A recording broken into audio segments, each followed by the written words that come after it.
Sanang nabansagan ang Las Piñas na salt bed of the Philippines dahil sa malawak nitong asinan.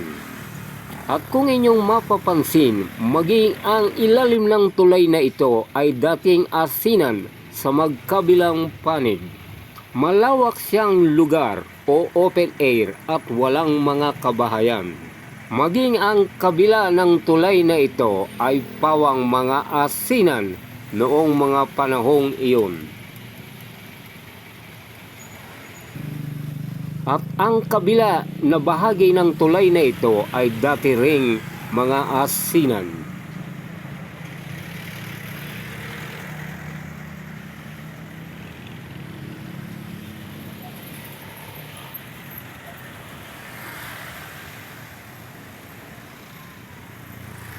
At kung babaybayin mo ang pangunahing daang ito, abot tanaw na ang salt bed ng Pulang Lupa.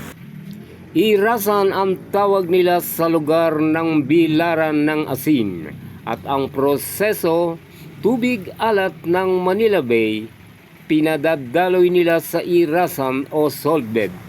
Ang alat tubig ay mabibilad sa solar drying o salt bed. At sa tuwing hapon, hina-harvest nila ito o hinahango mula sa salt bed. Silbing butil na nabuo at ito ang asin.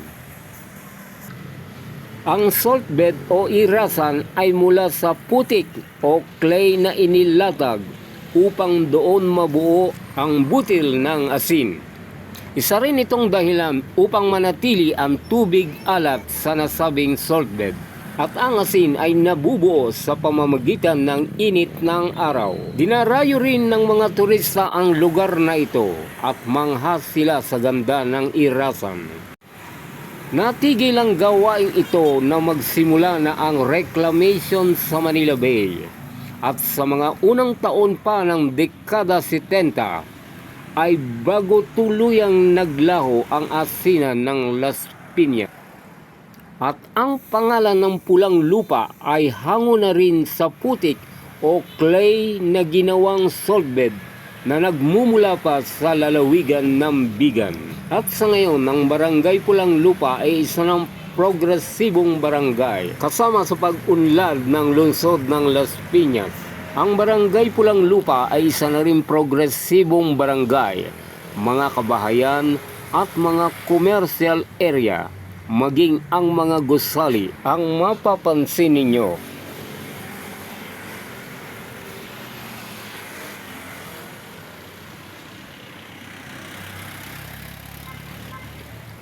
At ang asinan ng Las Piñas o irasan ay isa na lamang alaala ng nagdaang kahapon.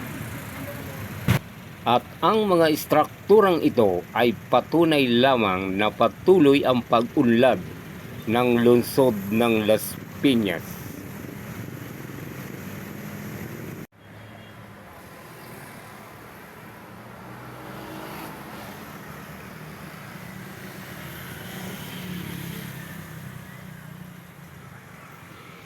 Ito naman ang isa pang tourist attraction ng Las Piñas.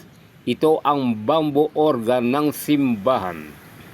Dinarayo rin ang lugar na ito dahil sa kakaibang musical instrument o ang bamboo organ na gawa sa kawayan.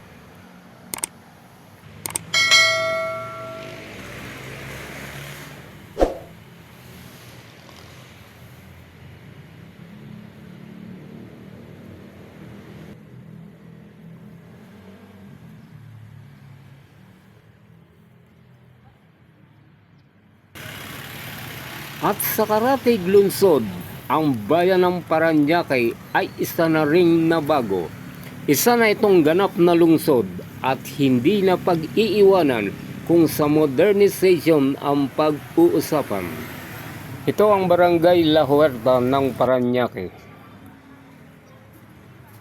At ang mahabang daang ito ay nag-uugnay rin sa lungsod ng Las Piñas.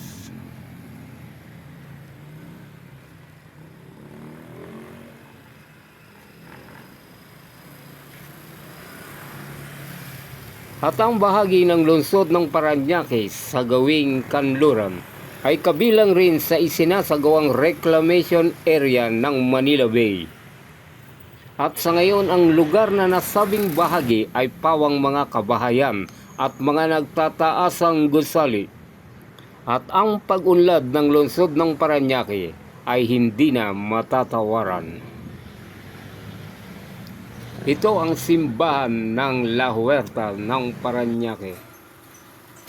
At kung atin babalikan ang mga nakaraang panahon, ang dalampasigan ng Parañaque ay naghanay ang mga kilala at dinarayong beaches sa nasabing lugar. Dinarayo ito dahil sa ito ang pinakamalapit na beaches na sa kamay nilaan at mga karatig po. At para na rin sa inyong kaalaman, ang mga beaches na ito ay ang El Paro Beach Resort, Aroma Beach Resort, at ang Hale Beach Resort. Pawang mga nasa kahabaan ng Barangay Tambo at ng Barangay Baclaran.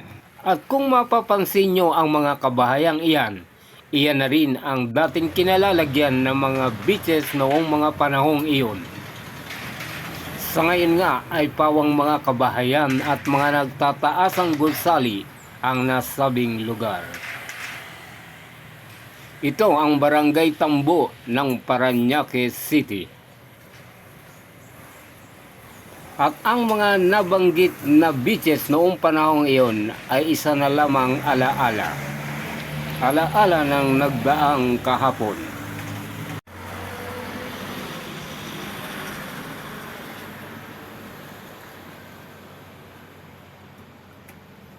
Ito sa ngayon ang mga tanawin sa nasabing lugar. Ang dating mga beaches ay mga nagtataasan ng gusali.